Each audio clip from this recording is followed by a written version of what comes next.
नमस्कार. HP लाईव्हमध्ये आपलं सर्वांचं स्वागत. विरारच्या चांदी प्रेती बंदरावर स्फोटक पदार्थ सापडले आहेत. या स्फोटकात 24 नग डिटोनेटर आणि 7 किलो अमोनियम नायट्रेट सापडले आहेत.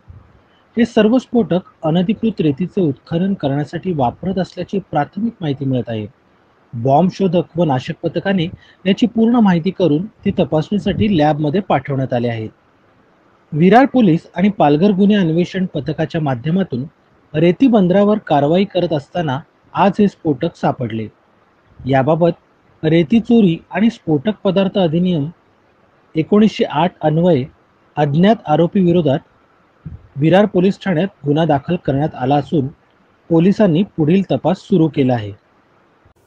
आज LCB व विरार पोलीस स्टेशनला माहिती मिळाली की चांदीप जवळील रेती बंदरामध्ये रेतीचे अवैध उत्खनन करण्यात येत आहे व ते वाहून नेत आहेत. या मिळालेल्या माहितीवरून आम्ही व LCB PSI नितीन विचारे यांचे व स्टाफसह तिथे गेलो असता तिथे अवैधरित्या पोकलेनच्या सहाय्याने रेती भरण्याचे काम चालू होते. त्यातील 2 डंपर्स आम्ही पकडले, परंतु बाकी इतर 2 होते ते पळून गेले. ते आमचा फायदा घेऊन निघून गेले. त्याच दरम्यान तिथं परिसरामध्ये तपासणी करत असताना एका बाजूच्या याच्यामुळे गट्ट्यामध्ये आपलं एक बॅग मिळाली. त्या बॅगमध्ये 24 डिटोनेटर व सफेद रंगाचे पावडर मिळून आली. सदरची पावडरची तपासणी BDDS कडून यांच्याकडून करण्यात आली.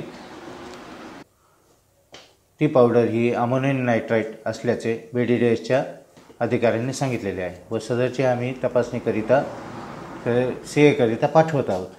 सदरचे गुन्ह्यामधील जे आपले रेती चोरी करणारे हे पळून गेलेले असल्याने त्यांची माहिती घेऊन त्याप्रमाणे तपास करत आहोत. तसंच मिळून आलेला अवैध आपले डिटोनेटर व पावडर कोणी तिथे आणली होती, कशासाठी आणली होती याबाबतचा तपास करण्यात येत आहे. सदरचे स्फोटके हे रेती काढण्यासाठी नदीमध्ये किंवा बंदरामध्ये वापरण्यात येत होते, खाडीमध्ये, व त्याच्या सहाय्याने रेती काढत होते.